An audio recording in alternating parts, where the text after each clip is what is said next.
Hello YouTube. This week I've got the keys to a 2017 Toyota Highlander Hybrid Limited Edition. Let's take a look.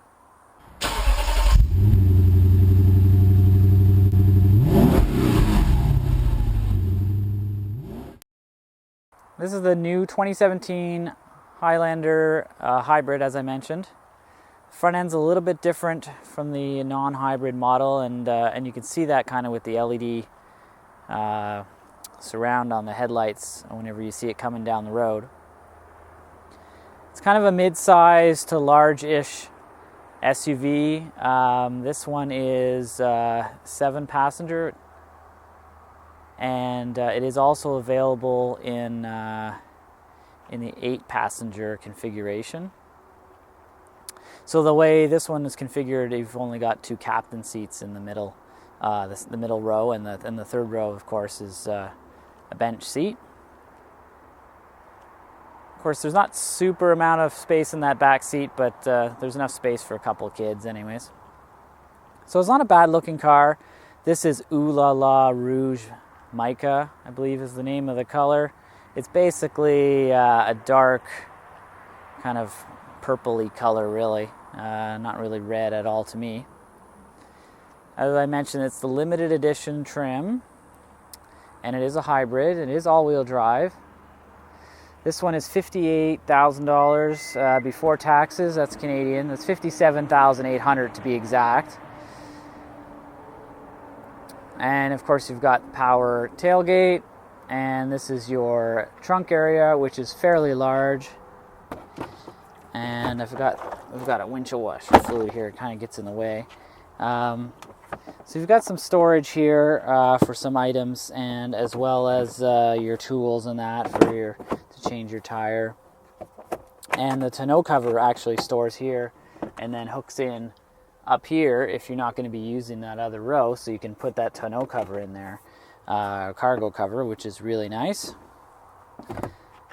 You've got a couple of little access holes here, so you can, if you want something you want to store that's small, you can store in there as well if you really need to. And some hooks here, and a couple cup holders for the back row. We'll hop in the back row as well. So these are pretty easy to pull up. You pull on this string, which has Velcro on it, so it kind of sticks to this carpet, but as you can see, it kind of pulls the carpet up after a while, which is kind of annoying. So you just pull on that. You can pull on this lever here, and you can kind of lean them back. So that's the kind of space you have with the seats up. So it's still a good amount of space. It's not a ton of space, not as much as a minivan, than most minivans, but it's not bad. And of course, you have you've got headrests that are built into there as well.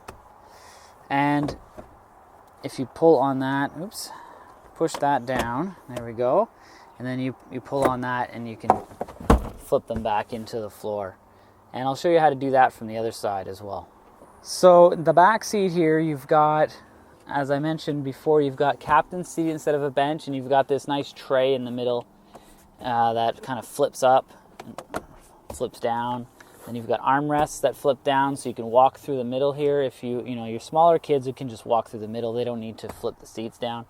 This is it's nice and solid. Whenever in a kind of a ratcheting mechanism, you go all the way up to go back down, and then once you're there, it'll lock in, so your arm doesn't push it down when you're resting on it. This system here, so it's got a nice diagram, 1 and then 2.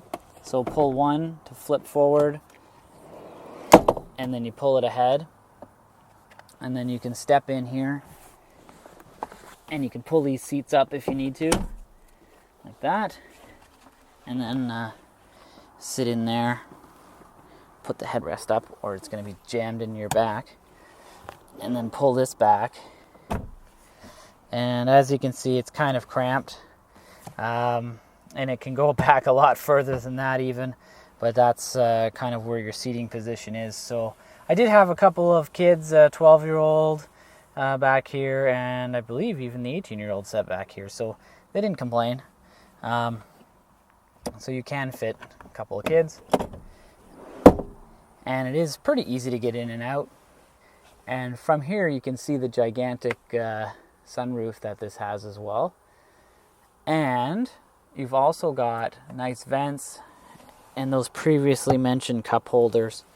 And the vents are nice. You do get air conditioning, and you can open and close them for both rows, so nobody's freezing. And this has 3-zone climate control, so 2 in the front and 1 in the back area, and it can be configured. So I'm going to move on up to the second row, and you can even walk in between here. Flip those down. Close this to get rid of some sun. And as I mentioned, here's your settings here for your climate control. So you have automatic climate control and heated seats, a high and low for the 2 captain seats in the back.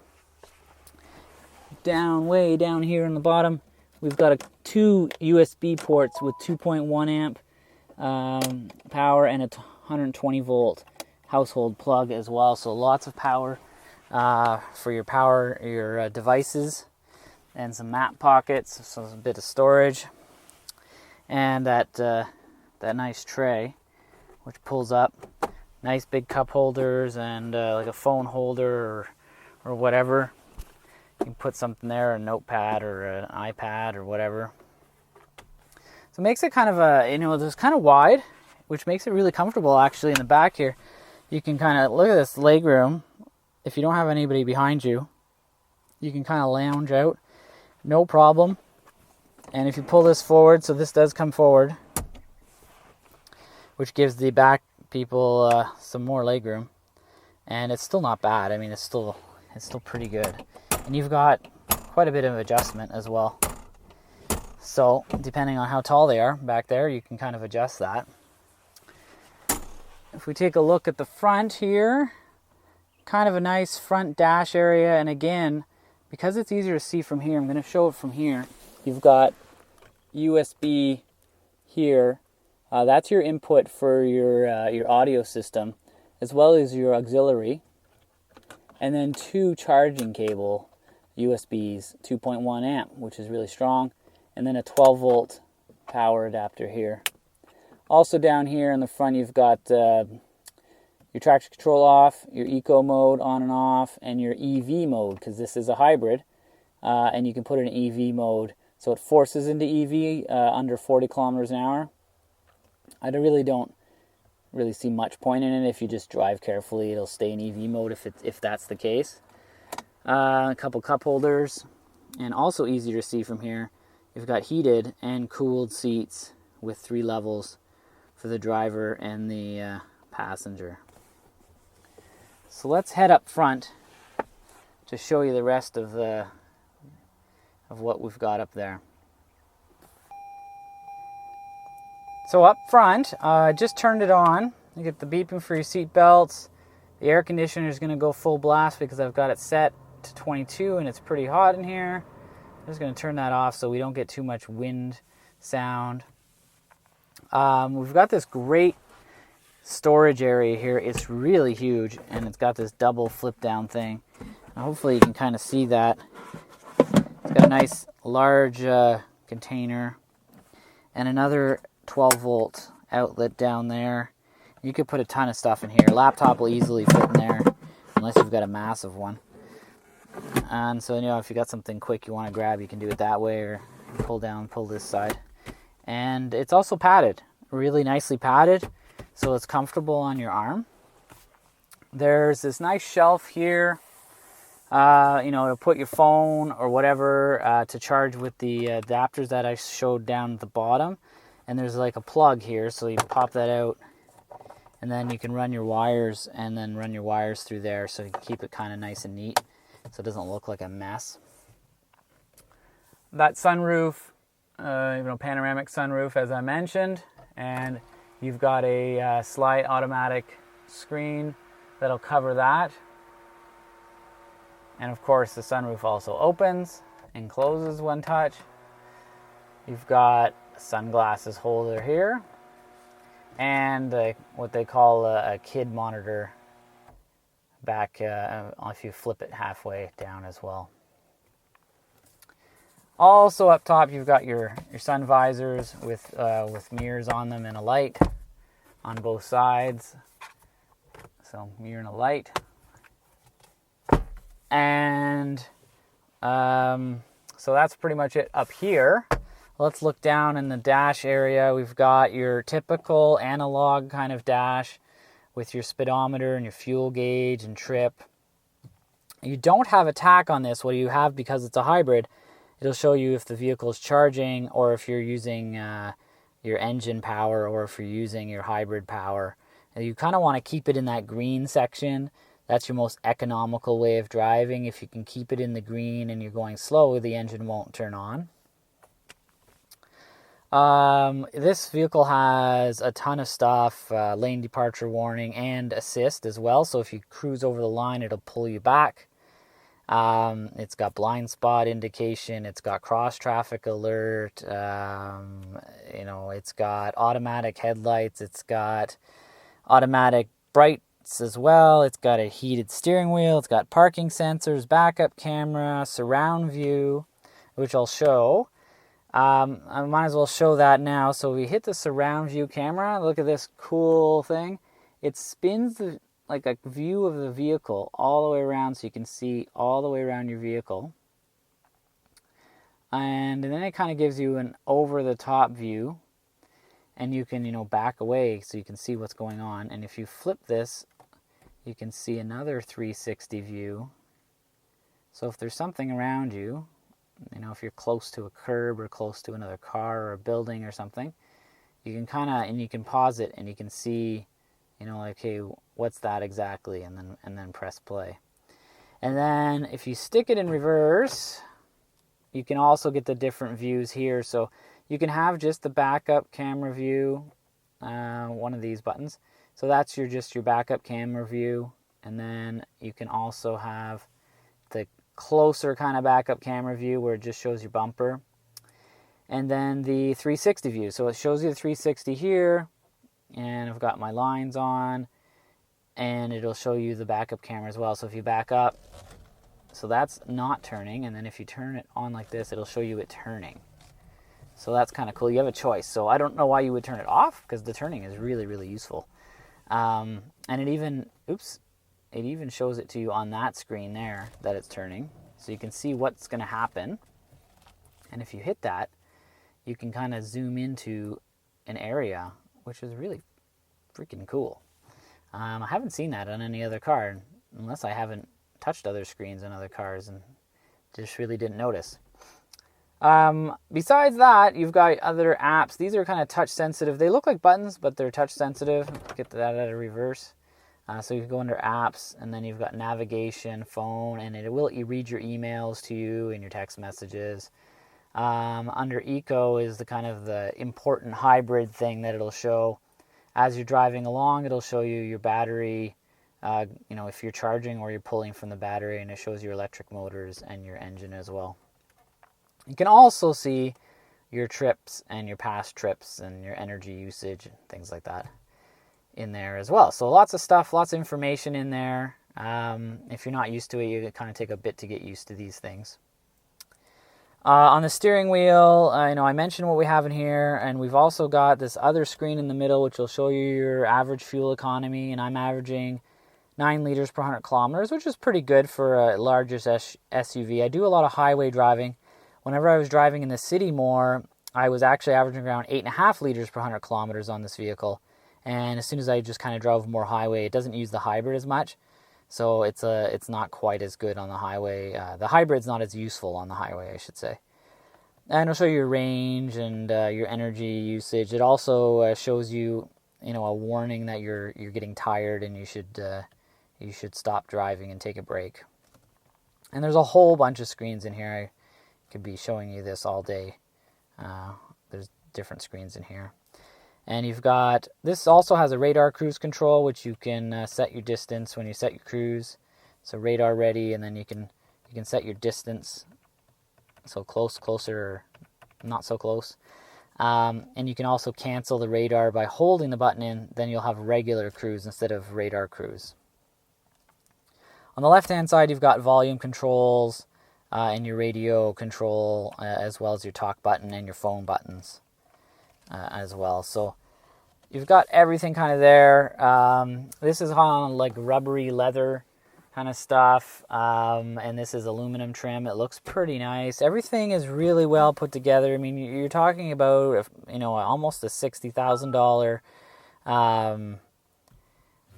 Toyota here, so it's going to be well equipped and well put together. This trim here is kind of like a wood trim, nice dark wood, which is really nice. And you've got memory seats as well. And of course, these seats are electric. Out on the road, the Highlander's pretty quiet. There's a little bit of whistling wind noise, but not very much. You hear a little bit of tire noise. Again, not very much. It drives kind of, it's not sporty, it's not super soft. It's kind of in between those two. Appeals to probably most of the market because of that. Over kind of rough terrain and potholes and that, it really absorbs the bumps really well. The large tires make a big difference for that, and this one doesn't have low profile tires, so it has bigger tires, and the hybrid has kind of a low rolling resistance tire, so it's a little bit softer kind of ride, kind of glides over the pavement. Whenever the engine's running, it kind of switches on and off, and if I switch this over here to eco mode, you can see now the engine is running and now the engine's not. So I can't feel that, obviously, so I can't even say did you hear it or anything on the video, because you can't feel it. It's completely imperceptible that the engine is on and off whenever you're traveling anything more than like 50, 60 kilometers an hour, I guess. Under that, you'll hear the grumble of the engine kind of switching. You don't feel it, but you'll hear the engine when you get on the gas. So if I really get on the gas, you hopefully pick that up on the microphone. I'm not sure. It's not super loud. So even when you floor it, there's just kind of a little bit of engine noise. The CVT transmission is super fast to react really quick. So of course, because it's a CVT, there's no shifting that happens. So everything's kind of instantaneous, and hence the no tachometer here, just an eco mode showing you whenever it's charging or whenever it's using fuel. And you can of course watch that on the screen over here as well, and it just keeps switching all the time. Hard to drive and look at this screen here with my camera, but if I let go of the throttle, and boom, there it's turned the engine off and it's back on again, and it's super seamless. So this really drives. It's really nice. It's a great family vehicle. As I mentioned, whenever I was doing the interior, I had 6 people in here, no problem. It pulls fine with the 6 people. Super comfortable ride, nice and quiet. You can, everybody can kind of have a conversation, and it's, I don't know what to say besides it's not, it's not super exciting and it's not super boring. It just kind of is, and it does its job. Basically as you'd expect a Toyota hybrid to do. It just does its job as you expect it to do it. There you have it, the 2017 Toyota Highlander hybrid.